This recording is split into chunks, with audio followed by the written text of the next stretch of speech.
नमस्कार बच्चों, वेदा क्लासेस में आपका स्वागत है। बच्चों, आज हम बात करने वाले हैं कि हमें हिंदी सब्जेक्ट का रिवीजन कैसे करना चाहिए और 2019-20 के हिंदी के प्रश्न पत्र में कौन कौन से पाठ और प्रश्न महत्वपूर्ण हैं। तो सबसे पहले रिवीजन करने का कुछ टिप्स बता रही हूँ जो आपके लिए बहुत इम्पॉर्टेंट है। तो पहला टिप्स है कि 2.5 घंटे रोज़ पढ़ें।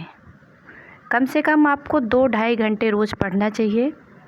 इससे कम अगर आप पढ़ते हैं तो आपका रिवीजन सही समय पर ख़त्म नहीं हो पाएगा। तो 2.5 घंटे रोज़ पढ़ना सही होगा आपके लिए।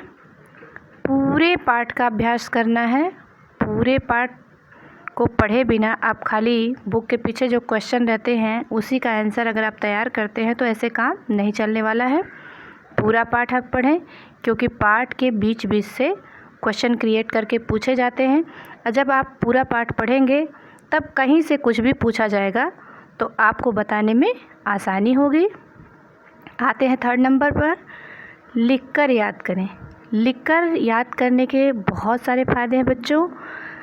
इंग्लिश मीडियम के जो बच्चे होते हैं अक्सर देखा जाता है कि उनकी हिंदी जो होती है बहुत कमज़ोर होती है और उसमें उनकी कोई गलती नहीं है, क्योंकि उनकी जितनी भी किताबें होती हैं सब इंग्लिश में होती हैं। तो उनको हिंदी लिखने में थोड़ी सी दिक्कत होती है, हिंदी समझने में भी दिक्कत होती है। तो लिखकर याद करने में जो आप से गलती होती है वो गलती दूर हो जाती है। सही शब्द बनाने लगते हैं आप और आप टाइम मैनेजमेंट भी सीख जाते हैं। आपको ये पता चल जाता है कि आप जो है कितनी देर में लिख करके अपना प्रश्न पत्र हल कर सकते हैं। सैंपल पेपर हल करें। कम से कम 5 साल के सैंपल पेपर आप ज़रूर हल करें। इससे आपको पता चल जाएगा कि कौन से क्वेश्चन एग्ज़ाम में आ सकते हैं, क्योंकि अधिकतर जो क्वेश्चन होते हैं वो रिपीटेड होते हैं और जब आप सॉल्व करते हैं तो इससे आपको पता चल जाता है। वैसे भी 3 घंटे का पेपर होता है और उसको आप कम समय में ही हल करने का प्रयास करें। तो बार बार जब आप सैंपल पेपर हल करते हैं तो एग्ज़ाम के टाइम पर आप सही समय पर अपने पेपर को हल कर पाते हैं। रोज़ एक सैंपल पेपर हल करें। इससे जो है आपको एक तरह से लगता है कि हम रोज़ एग्ज़ाम दे रहे हैं और जिस दिन आपका सच में एग्ज़ाम होता है उस दिन एग्ज़ाम आपको एग्ज़ाम जैसा लगता ही नहीं है और सारे क्वेश्चन आपके तैयार हो जाते हैं। जब आप बुक पढ़ते हैं तो बुक में कुछ मेन पॉइंट्स होते हैं। उन मेन पॉइंट्स को आप अंडरलाइन ज़रूर करें, क्योंकि जब एग्ज़ाम का टाइम नज़दीक आ जाता है तो आपके पास इतना समय नहीं रहता है कि आप पूरी बुक पढ़ पाएँ। तो जो आप मेन पॉइंट्स अंडरलाइन किए होते हैं उसको पढ़ करके आप समझ जाते हैं कि यहाँ पे किस चीज़ के बारे में बताया जा रहा है। तो याद करने के लिए सबसे आसान टिप्स यही है कि सबसे पहले जो आसान पार्ट है उसे आप याद करें, क्योंकि जो कठिन चैप्टर होता है उसको आप पहले तैयार करने लगते हैं तो आप अपना ढेर सारा कीमती समय आप उसी पार्ट के पीछे बर्बाद कर देते हैं और आपको जब जल्दी से याद नहीं होता है तो आप घबराहट के शिकार हो जाते हैं और आपका कॉन्फिडेंस भी लो हो जाता है। तो सबसे पहले आसान पाठ याद करें। आसान पाठ जब याद हो जाता है तो इससे आपका समय बचता है और आपका कॉन्फिडेंस भी बढ़ता है। उसके बाद आप बहुत आराम से जो चैप्टर कठिन है उसको आप तैयार कर सकते हैं।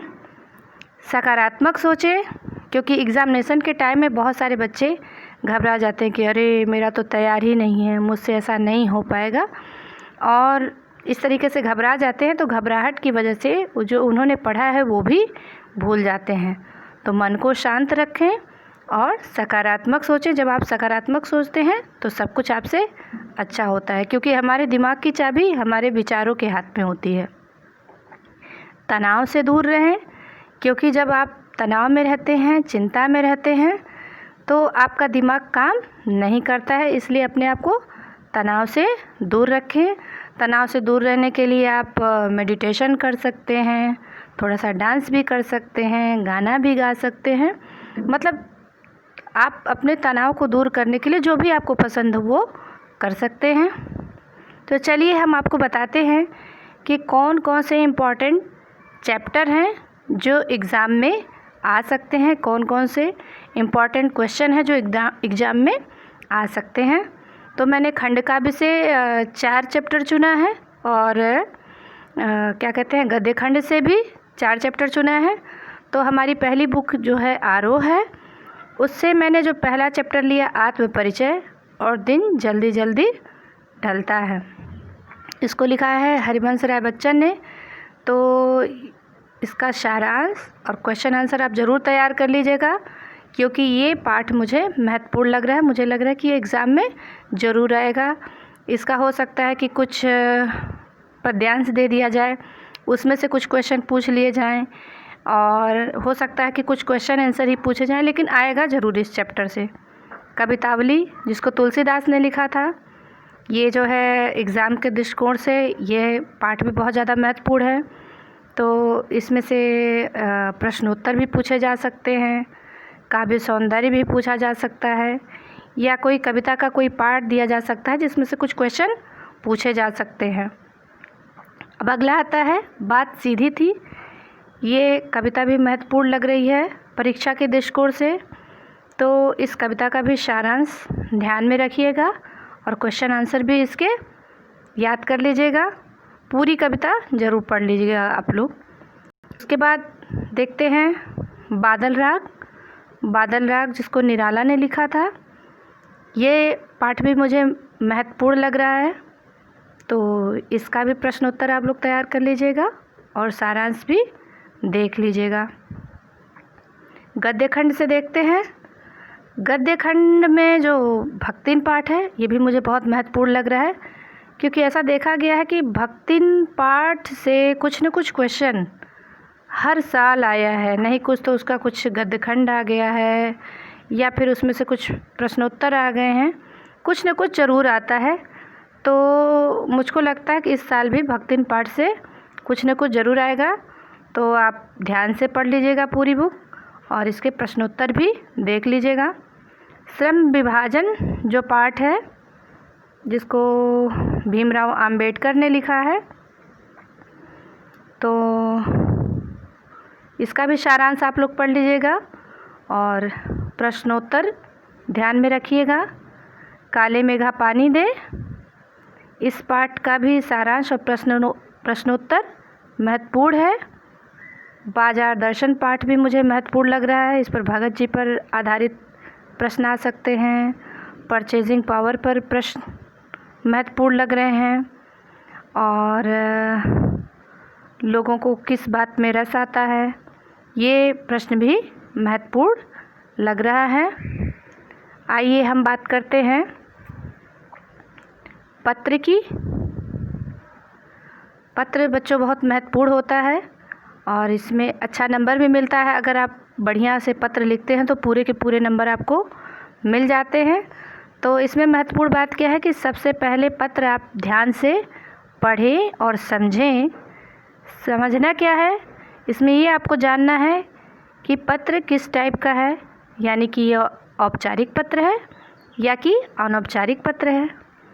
फिर पत्र का प्रारूप आपका सही होना चाहिए, मतलब कि पत्र लिखने का तरीका कैसा होता है, उसका तरीका एकदम सही होना चाहिए। और पत्र की भाषा एकदम सही होनी चाहिए, भाषा पे पकड़ होना चाहिए, तभी आपको जो पूरे नंबर मिलेंगे। और जितनी समय क्या कहते हैं शब्द सीमा दी गई हो, शब्द सीमा को आप ध्यान में रखिएगा। आते हैं निबंध पर। निबंध नए विषय पर आधारित निबंध आ सकते हैं, क्योंकि अब समय बदल रहा है। तो निबंध के जो टॉपिक होते हैं अक्सर मैंने देखा है कि नए नए दिए जा रहे हैं। तो निबंध लिखते समय कौन कौन सी बातें महत्वपूर्ण होती हैं। पहली बात कि निबंध में जो मुख्य बिंदु होता है उसको आप पहले से निर्धारित कर लीजिए, यानी कि शार्ट नोट्स जो हैं उसको आप लिख लीजिए। निबंध लिखते समय मुहावरे का प्रयोग करिए। मुहावरे का प्रयोग करने के बाद निबंध की जो भाषा है वो बहुत ज़्यादा अच्छी हो जाती है। सूक्ति का भी आप प्रयोग कर सकते हैं और उद्धरणों का भी प्रयोग कर सकते हैं। तो इस तरीके से आपका निबंध जो है बहुत अच्छा हो जाएगा। और निबंध लिखने का तो तरीका आप जानते ही होंगे कि निबंध जो है हम 3 चरणों में लिखते हैं। पहले भूमिका, फिर विषय का विस्तार और उपसंहार। लेकिन निबंध लिखते समय ध्यान ज़रूर रखिए कि निबंध जो है पॉइंट वाइज लिखिएगा, इससे टीचर अच्छा नंबर देता है। अब आते हैं, एक नया चीज़ जोड़ा गया है क्लास 12th में, कविता, कहानी और नाटक पर आधारित प्रश्नों को जोड़ा गया है। तो इसमें कविता, कहानी, नाटक के भाषा, भाव, तत्व पर आधारित प्रश्न आ सकते हैं। पूछा जा सकता है कहानी में कथोपकथन, पात्रों का चरित्र चित्रण, कथानक, देशकाल परिस्थितियों का क्या महत्व होता है। ये भी पूछा जा सकता है कि कहानी और नाटक में क्या अंतर होता है। ये प्रश्न भी आ सकता है कि कहानी को नाटक में कैसे बदलें। अब आते हैं हमारी जो पूरक पुस्तक है वितान, उसके बारे में। तो वितान के जो चैप्टर हैं उसमें सिल्वर वेडिंग, जूझ, अतीत में दबे पाँव, डायरी के पन्ने, ये 4 चैप्टर हैं। तो इन चारों चैप्टरों में से कोई ना कोई क्वेश्चन आ सकता है। तो सिल्वर वेडिंग में जो क्वेश्चन है, मुझे लग रहा है कि ये क्वेश्चन आ सकते हैं। भारतीय और पाश्चात्य संस्कृति में क्या अंतर हो सकता है। जनरेशन गैप पर आधारित प्रश्न आ सकते हैं। यशोधर बाबू पर किशनदा का प्रभाव कैसा था, इस बारे में भी प्रश्न आ सकते हैं। यशोधर बाबू और उनके बच्चों के स्वभाव पर आधारित भी प्रश्न आ सकते हैं। तो ये बहुत अच्छे से पढ़ लीजिएगा। जूझ कहानी की शीर्षक की सार्थकता पर प्रकाश डालें, या जूझ कहानी से आपको क्या प्रेरणा मिलती है, ये पूछा जा सकता है। अतीत में दबे पाँव, इस पाठ में से छोटे छोटे क्वेश्चन पूछे जा सकते हैं, जैसे स्नानागार पर आधारित प्रश्न, या फिर बौद्ध स्तूप पर आधारित प्रश्न, या फिर नगर की बनावट पर आधारित प्रश्न, या फिर अजायब घर पर आधारित प्रश्न पूछे जा सकते हैं। हमारा अंतिम पाठ है डायरी के पन्ने। इसमें से पूछा जा सकता है एन फ्रैंक की डायरी इतिहास का दस्तावेज है, सिद्ध कीजिए। एन फ्रैंक का दृष्टिकोण और चरित्र चित्रण भी पूछा जा सकता है। तो मेरी शुभकामना है कि आप लोगों का पेपर अच्छा हो और आप लोग अच्छे से अच्छे नंबर गेन करें। नमस्कार।